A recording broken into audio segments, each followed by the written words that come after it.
Dieťa to boli vlastne? Pri pohybe, alebo? Nemôžem otlačiť. Ako keby mi dáčo držalo. Uvoľni, opri uvoľni. Uvoľni, uvoľni. Uvoľni, držíš mi hlavu. Držíš, aj tak zapínaš. Toto? Toto nie tak veľmi boli, ale tu. Toto aj boli, keď Hej. Poď bližšie ku mne. Ešte. Ruky daj na tvár, na oči.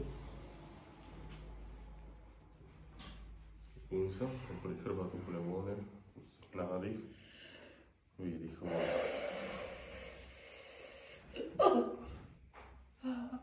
Bolelo? Kde? Bolelo? Tuto Hrudnej. sa úplne ako keby povolilo. Ruky daj za hlavu.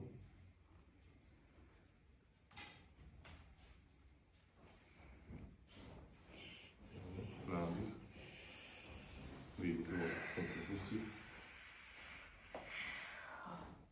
Nádych. Výdych. Dobre, nebralo? Teraz nie. Len predtým mi Toto teraz? ešte cítim trochu. Takisto, alebo je tam rozdiel? Myslím si, že to lepšie počkaj. Vytočím. Je to lepšie. Púšťa mi to. Viac ide. Neviazujte to. Daj sa na brucho. Na brucho? Tam hlavu, tam daj. Aha.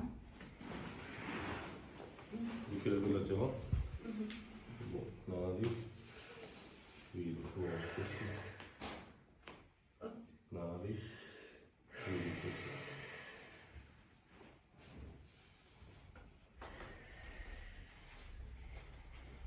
Výdych. Nádych. Výdych. Uvoľne. Dobre, nebolo? Nie, dobre. Si. Nádych. Výdych. Toto neboli? Nie. Nádych. Výdych. Toto neboli? Nie. Dobre, poď posadiť. Skúsi teraz pohybať.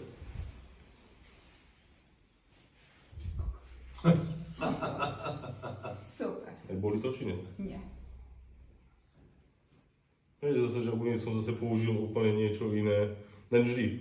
Proste tú krčnú, keď ideš napravať, hoci kto ako si, proste nesmieš ísť cez bolesť. Urobiť všetko možné iné, čo neboli, a ono potom čas postupne povolí aj tá krčná. Lebo niekedy ten trapezový sval